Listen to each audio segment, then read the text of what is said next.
Cancer म्हटलं की डोळ्यासमोर येते ती एक गाठ, बरोबर? पण विचार करा, ही गाठ दिसण्याआधीच जर आपल्याला त्याचे काही गुप्त संकेत मिळू लागले तर? आज आपण नेमकं हेच करणार आहोत. कॅन्सरच्या अशाच काही लपलेल्या संकेतांचा माग काढणार आहोत, अगदी एखाद्या डिटेक्टिव्ह कथेसारखं. तर मग सगळ्यात मोठा प्रश्न हाच आहे, जो कॅन्सर अजून दिसतच नाहीये त्याला शोधणार कसं? हेच ते मोठं रहस्य आहे जे आपण आज उलगडणार आहोत. आपली जुनी कल्पना काय होती की कॅन्सर म्हणजे शरीरात कुठेतरी एका जागी झालेली गाठ, एक लोकल प्रॉब्लेम. पण आता आपल्याला एक नवी गोष्ट कळते. कॅन्सर हा एका जागी शांत बसत नाही, तो चक्क पूर्ण शरीराशी बोलतो, एक संवाद साधतो. आणि हेच महत्वाचं आहे, कारण याच संवादात त्याचे गुप्त संकेत लपलेले आहेत. चला, आपल्या तपासाला सुरुवात करूया. आपला पहिला सुगावा हा लपला आहे ट्यूमरच्या एनर्जी वापरण्याच्या एका विचित्र सवयीमध्ये. असं समजा की हा एक ऊर्जा चोर आहे, जो शरीरातून एनर्जी चोरतोय आणि जाता जाता मागे स्वतःच्या पाऊलखुणा सोडून जातोय. याला वैज्ञानिक भाषेत वॉबर्ग इफेक्ट म्हणतात. पण सोप्या शब्दात सांगायचं तर ट्यूमरला प्रचंड भूक लागलेली असते. पण गंमत म्हणजे तो एनर्जी मिळवण्यासाठी एक खूपच वाया जाणारा मार्ग वापरतो. आणि या प्रक्रियेत तो लॅक्टेट नावाचा एक वेस्ट प्रॉडक्ट खूप जास्त प्रमाणात तयार करतो. आणि हाच लॅक्टेट आहे आपला पहिला महत्त्वाचा पुरावा. बरं, मग हे सगळं घडतं कसं? याला एक निरर्थक ऊर्जाचक्र म्हणता येईल. स्टेप 1, ट्यूमर भरपूर लॅक्टेट तयार करतो. स्टेप 2, हे लॅक्टेट रक्तातून सरळ लिव्हरकडे म्हणजे यकृताकडे जातं. स्टेप 3, आता बिचाऱ्या लिव्हरला हे सगळं साफ करण्यासाठी खूप जास्त काम करावं लागतं आणि त्यासाठी शरीराची मौल्यवान एनर्जी खर्च होते. आणि फायनल रिझल्ट काय? संपूर्ण शरीरात एनर्जीची कमतरता आणि त्यामुळे स्नायू हळूहळू कमी होऊ लागतात. तर मुद्दा काय आहे? शरीरातली ही जी एनर्जी कमी होते ना, हीच ती ट्यूमरने मागे सोडलेली स्पष्ट पाऊलखुण आहे.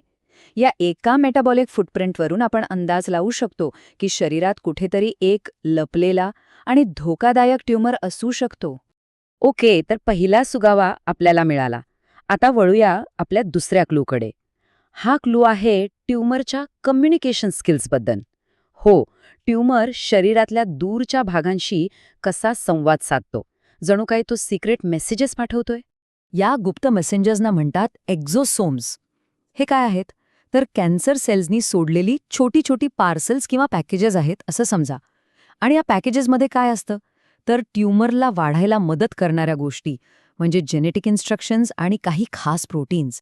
आता ही छोटी पॅकेजेस रक्तात मिसळतात आणि पूर्ण शरीरातून प्रवास करतात. आणि त्यांचा हा प्रवास कुठे थांबतो? तर शरीरातल्या कुठल्यातरी दुसऱ्या अवयवापाशी. तिथे जाऊन ते सेटल होतात.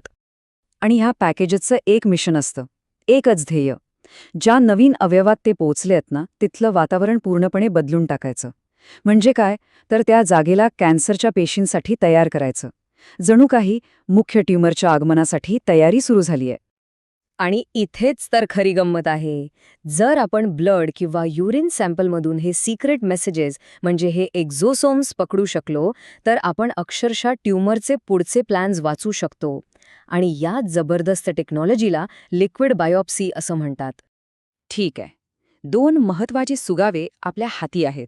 आता आपण पोहोचलोय आपल्या तपासाच्या फायनल स्टेजवर. आणि आपला तिसरा आणि शेवटचा सुगावा आपल्याला मिळणार आहे थेट ब्लड स्ट्रीममध्ये. आपण रक्ताकडे असं पाहूया, जणू काही ते क्राईम सीन आहे जिथे ट्यूमरने भरपूर पुरावे मागे सोडले आहेत. या क्राईम सीनवर आपल्याला 3 प्रकारचे पुरावे सापडतात. पहिला, सर्क्युलेटिंग ट्यूमर डीएनए म्हणजे ctDNA. दुसरा, काही असे अँटीजन्स जे साधारणपणे फक्त गर्भात असताना दिसतात. आणि तिसरा पुरावा म्हणजे शरीराच्या स्ट्रक्चरल फ्रेमवर्कचे तुटलेले तुकडे, ज्याला एक्स्ट्रासेल्युलर मॅट्रिक्स किंवा ECM म्हणतात. आता यातला पहिला पुरावा ctDNA म्हणजे काय? तर हे आहेत ट्यूमरच्या डीएनएचे रक्तात फिरणारे छोटे छोटे तुकडे. हे अगदी ट्यूमरच्या डीएनए फिंगरप्रिंटसारखेच आहेत. यात ट्यूमरमधले तेच खास म्युटेशन्स असतात, ज्यामुळे कोणतीही लक्षणं दिसण्याच्या खूप आधीच आपल्याला कॅन्सरचं सिग्नल मिळू शकतो. आणि दुसरा पुरावा, शरीराच्या बांधणीचे तुटलेले तुकडे. हे कसं होतं? जेव्हा ट्यूमर वाढतो आणि त्याला इतर ठिकाणी पसरायचं असतं, तेव्हा तो आपल्या वाटेत येणारे अडथळे अक्षरशः तोडून पुढे जातो. या तोडफोडीत शरीराच्या स्ट्रक्चरचे काही तुकडे रक्तात मिसळतात आणि हे तुकडे म्हणजे ट्यूमर आक्रमक होत असल्याचा थेट पुरावा आहे.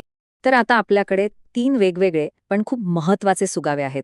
आता वेळ आली आहे हे सगळे पुरावे एकत्र जोडण्याची आणि एक भक्कम केस तयार करण्याची. एक अशी केस जी आपल्याला कॅन्सरच्या निदानाच्या भविष्याकडे घेऊन जाते. एक गोष्ट लक्षात घ्यायला हवी. यातला प्रत्येक क्लू एकटा पाहिला तर तो फक्त एक इशारा आहे, कदाचित पुरेसा नाही. पण जेव्हा आपण ह्या सगळ्याला एकत्र आणतो, ट्यूमरची एनर्जी फुटप्रिंट, त्याचे सिक्रेट मेसेजेस आणि रक्तामधले DNA फिंगरप्रिंट्स, तेव्हा मात्र कॅन्सरचं एक खूप स्पष्ट आणि पॉवरफुल चित्र आपल्यासमोर उभं राहतं. ही स्लाइड म्हणजे आपल्या डिटेक्टिव्हच्या टूलकिटचा एक सारांश आहे. बघा, आपल्याला काय शोधायचंय आणि ते कुठे सापडेल. मेटाबॉलिक फुटप्रिंटसाठी आपण लिव्हर आणि मसल्सवर लक्ष ठेवतो. सिक्रेट मेसेजेस म्हणजे एक्झोझोम्ससाठी आपण ब्लड आणि युरिन तपासतो. आणि DNA फिंगरप्रिंट्स आणि स्ट्रक्चरल डॅमेजचे पुरावे ते तर थेट रक्तातच सापडतात. तर या सगळ्या तपासाचा निष्कर्ष काय, तो एका खूप महत्वाच्या विचारात दडलेला आहे.